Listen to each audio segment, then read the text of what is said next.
जय हिंद दोस्तों, स्वागत है आप सभी का हमारे इस यूट्यूब चैनल पर। मैं अंशुमन शुक्ला आपके सामने लेकर आया हूं most important and accepted questions, जो कि आपके एग्जाम आर्मी डीडी का जो एग्जाम है ना, अग्निवीर का, उसमें आपको एग्जाम हॉल में सीधे देखने को मिल सकते हैं। इसमें most important and selected question लिए गए हैं, तो वीडियो में बने रहें आप। वीडियो में आगे बढ़ने से पहले अगर आप लोग वीडियो में नए हैं तो वीडियो को लाइक कर लें और चैनल को भी सब्सक्राइब कर लें और बेल आइकन को प्रेस करके वीडियो का आनंद लीजिए। हमारा पहला प्रश्न है, संघाई सहयोग संगठन का मुख्यालय है, ये कहाँ स्थित है? इसमें आपके ऑप्शन दिए हैं बीजिंग, लंदन, नई दिल्ली और न्यूयॉर्क। तो इसमें से जो सही आंसर होगा आपका वो होगा बीजिंग, जो कि आपका चाइना में है। चाइना में है बीजिंग, चाइना की कैपिटल ही है बीजिंग। और ये जो संघाई सहयोग संगठन का मुख्यालय है ये बीजिंग में, मतलब चाइना में है। चाइना में ही एशिया की जो सबसे बड़ी नदी है यांग तीसी रिवर जो है वो एशिया की सबसे बड़ी रिवर है, जो कि आपका चाइना में है। इसके बाद बढ़ते अगले प्रश्न की ओर। हमारा आज का दूसरा प्रश्न, भारतीय राष्ट्रीय खेल दिवस ये कब मनाया जाता है? ये भी बहुत इंपॉर्टेंट प्रश्न है और एग्जाम में पूछा जाता है। ये मनाया जाता है आपका 29 अगस्त को। और क्यों मनाया जाता है? क्योंकि इस दिन जो मेजर ध्यानचंद जो थे, हॉकी के जादूगर जिन्हें कहा जाता है, उनका ये जन्म दिवस होता है। तो इसी के उपलक्ष्य में 29 अगस्त को राष्ट्रीय खेल दिवस मनाने की घोषणा की गई है। इसके बाद का अगला प्रश्न, रामचरितमानस जो महाकाव्य है इसके रचयिता कौन है? रामचरितमानस ये इंपॉर्टेंट है। रामचरितमानस किसने लिखा है? वो लिखा है आपके तुलसीदास जी ने। और रामायण किसने लिखा है? रामायण किसने लिखा है? रामायण को लिखा है वाल्मीकि ने। और वेद व्यास ने महाभारत जो महाकाव्य है, महाभारत, उसको वेद व्यास ने लिखा है। हमारा आज का अगला प्रश्न है, वायुमंडल में नाइट्रोजन की कितनी प्रतिशत है? मतलब वायुमंडल में नाइट्रोजन कितने प्रतिशत है? तो इसमें का जो सही आंसर होगा वो होगा आपका 78%। ये बहुत सारे लोगों का आंसर आ गया होगा कि 78% आपका नाइट्रोजन होती है। और इसके बाद ऑक्सीजन होती है। ऑक्सीजन का 21% होता है, 21% लेके चलता है O2 जिसका होता है रासायनिक फार्मूला।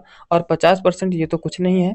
और जो एक क्वेश्चन बनता है कि जो ओजोन है, ओजोन का फॉर्मूला क्या होता है? ओजोन का जो फॉर्मूला होता है वो होता है O3। और जल का होता है H2O, जल का H2O। और जो ऑक्सीजन होता है उसका होता है O2। और नाइट्रोजन का N होता है। ठीक है, तो ये हमारा क्वेश्चन है। जो वायुमंडल में नाइट्रोजन की प्रतिशत क्षमता है वो है आपकी 78%। इसके बाद अगला प्रश्न,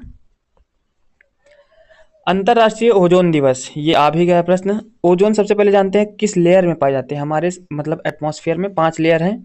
पांचों लेयर के नाम आप लोग कमेंट में बताइए। एक का नाम मैं बता रहा हूँ, समताप मंडल। समताप मंडल, इसमें आपका जो ओजोन लेयर है, प्राणदायिनी, जीवनदायिनी, जो कि हमें सूर्य से आने वाली जो पराबैंगनी किरणें होती हैं उनसे बचाती है। तो ओजोन जो है समताप मंडल में पाई जाती है। और ये ओजोन दिवस कब मनाया जाता है? तो ये मनाया जाता है आपका 16 सितंबर को ओजोन दिवस हम लोग मनाते हैं। इसके बाद का हमारा अगला प्रश्न है, चुंबकीय क्षेत्र का मात्रक क्या होता है? चुंबकीय क्षेत्र का मात्रक होता है न्यूटन, एम्पियर, हर्ट्ज या फिर टेस्ला। तो इसमें का जो सही आंसर है वो आपका ऑप्शन नंबर डी होगा। टेस्ला चुंबकीय क्षेत्र का मात्रक है। न्यूटन जो है वो होगा बल का मात्रक न्यूटन होगा। एम्पियर जो है धारा का होगा, मतलब करंट का मात्रक, एसआई यूनिट जो होता है वो एम्पियर होता है। हर्ट्ज जो है वो फ्रीक्वेंसी का होता है, फ्रीक्वेंसी का जो है वो हर्ट्ज जो होता है। ठीक है, तो ये रहे हमारे क्वेश्चन। इंपॉर्टेंट प्रश्न है ये आप लोग मात्रक जरूर पढ़िएगा, एसआई यूनिट। इसके बाद का अगला प्रश्न, आईपीएल जो कि अभी चल रहा है, आईपीएल की शुरुआत कब से हुई है? कब से हुई है ये पूछेगा प्रश्न। तो क्या बताएंगे आप? तो जो आईपीएल की शुरुआत है वो हुई है 2008 से। और इसकी जो पहली विजेता टीम थी वो थी आरआर, राजस्थान रॉयल्स। और इस बार भी राजस्थान रॉयल्स जो है वो टॉप पे ही बनी हुई है। नंबर 1 टीम अभी राजस्थान रॉयल ही है। तो आईपीएल की शुरुआत में सबसे पहले किसने जीता? राजस्थान रॉयल्स ने। किसकी कप्तानी में जीता? शेन वॉर्न की कप्तानी में, जिसे स्पिनर किंग कहा जाता है। और आईपीएल की जो शुरुआत है वो हुई है 2008 में। इसके बाद का अगला प्रश्न,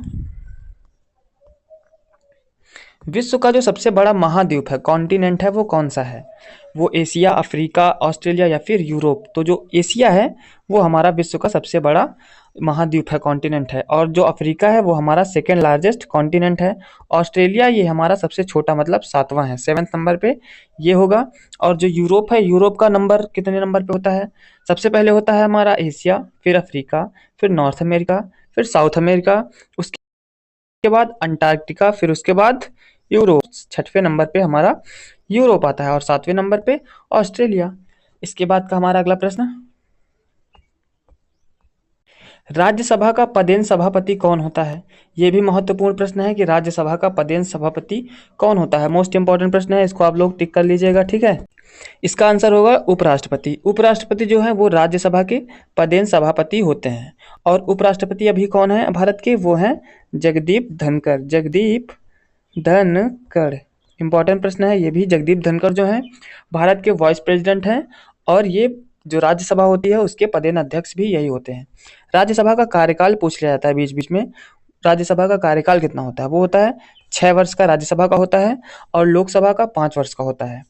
राज्यसभा को ही उच्च सदन कहा जाता है। उच्च सदन जो है वो राज्यसभा ही कहलाती है। ये संसद का उच्च सदन के रूप में इसे जाना जाता है।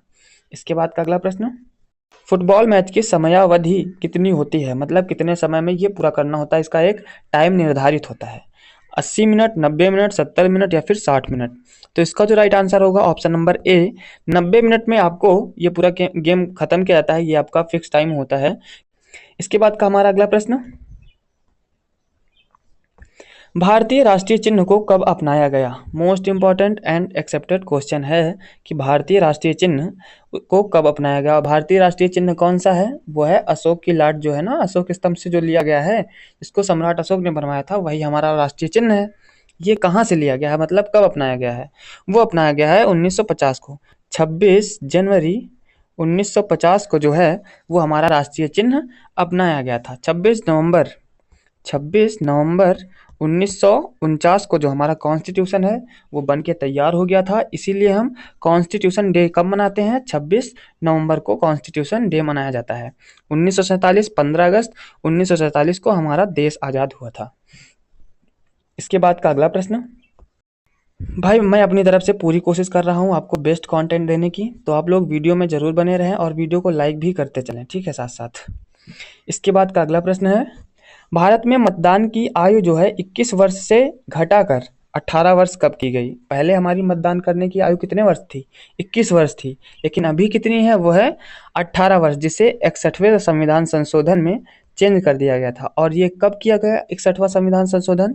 वो किया गया था 1989 को, जो हमारा संविधान संशोधन 61वां संविधान संशोधन है वो किया गया था।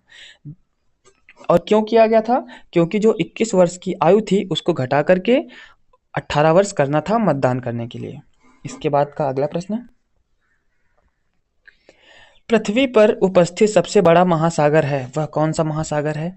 ये भी इंपॉर्टेंट प्रश्न है। अभी एग्जाम में पूछा भी गया था, पिछली बार शायद टेक्निकल के पेपर में ही पूछा गया था कि जो पृथ्वी पर उपस्थित सबसे बड़ा महासागर है वो कौन सा है? हिंद महासागर, प्रशांत महासागर, अरब सागर या फिर आर्कटिक महासागर। तो जो प्रशांत महासागर है, जिसे पैसिफिक ओशन कहते हैं, वो जो है विश्व का सबसे बड़ा ओशन है। तो इसकी एक बढ़िया ट्रिक, शानदार ट्रिक होती है याद करने की, सीरियल वाइज, और जो कितने महासागर हैं वो भी। ट्रिक क्या है, ट्रिक को बताते हैं। ट्रिक होगा हमारा PAISA, मतलब पैसा। पैसा में सबसे पहले पैसिफिक ओशन जो कि हमारा सबसे बड़ा होता है, A फॉर अटलांटिक ओशन जो कि दूसरे नंबर पे आता है, और तीसरे नंबर पे हमारा इंडियन ओशन मतलब हिंद महासागर जो कि 3rd नंबर का है, और S, पैसा की स्पेलिंग लिखेंगे तो S आएगा, फिर साउथर्न ओशन। फिर इसके बाद सबसे छोटा कौन सा है? आर्कटिक ओशन, ये हमारा सबसे छोटा होता है, मतलब 5वें नंबर पे आता है। और जो प्रशांत महासागर है वो हमारा फर्स्ट आता है, और जो हिंद महासागर है वो तीसरे नंबर पे आता है। तो ये पैसा जो ट्रिक है ना, PAISA, ये आप लोग लिख लीजिएगा और ये ट्रिक बना लीजिएगा, इससे आप कभी जीवन में भूलेंगे ही नहीं। इसके बाद का अगला प्रश्न, वर्तमान में भारत के जो वित्त मंत्री हैं वो कौन है? BVR सुब्रमण्यम, निर्मला सीतारमण, जगदीप धनखड़ या फिर गिरीश चंद्र मुर्मू। गिरीश चंद्र मुर्मू जो है वो हमारे कैग हैं, कंट्रोलर ऑडिटर जनरल, ये भारत के कैग हैं। जगदीप धनखड़ जो है अभी उपराष्ट्रपति बताया ही गया है। जो निर्मला सीतारमण है ना, ये भारत की वित्त मंत्री हैं अभी। और BVR सुब्रमण्यम ये नीति आयोग के उपाध्यक्ष हैं। और नीति आयोग का अध्यक्ष कौन होता है? वो होते हैं हमारे प्रधानमंत्री महोदय, जो नीति आयोग के अध्यक्ष होते हैं। इसके बाद का अगला प्रश्न, इनमें से दक्षिण भारत का मैनचेस्टर कहते हैं। मैनचेस्टर किसे कहते हैं? दक्षिण भारत का। कानपुर, अहमदाबाद, कोयम्बटूर या फिर अन्य। कानपुर तो हमारा उत्तर भारत में है, अहमदाबाद गुजरात में है, और जो दक्षिण भारत में है कोयम्बटूर है। इसे दक्षिण भारत का मैनचेस्टर कहते हैं। अहमदाबाद को भारत का मैनचेस्टर कहा कहते हैं, भारत का मैनचेस्टर कहा जाता है, और कानपुर को उत्तर भारत का। ठीक है, उत्तर भारत का कानपुर होता है, दक्षिण भारत का कोयम्बटूर होता है, और जो भारत का मैनचेस्टर होता है वो होता है अहमदाबाद, जो कि कहाँ है? गुजरात में। गुजरात की कैपिटल क्या होती है? गुजरात की कैपिटल होती है गांधीनगर। एक बार आप लोग कैपिटल्स और वहाँ के सीएम जो अभी नए नियुक्त हुए हैं, जैसे कि राजस्थान हो गया, मध्य प्रदेश हो गया और झारखंड हो गया, यहाँ के सीएम नए नियुक्त हुए हैं, तो उनको आप लोग पढ़ के जरूर जाइएगा। इसके बाद का प्रश्न है हमारा, सम्राट अशोक ने किससे प्रभावित होकर बौद्ध धर्म अपना लिया था? बौद्ध धर्म अपनाया था, कब अपनाया था?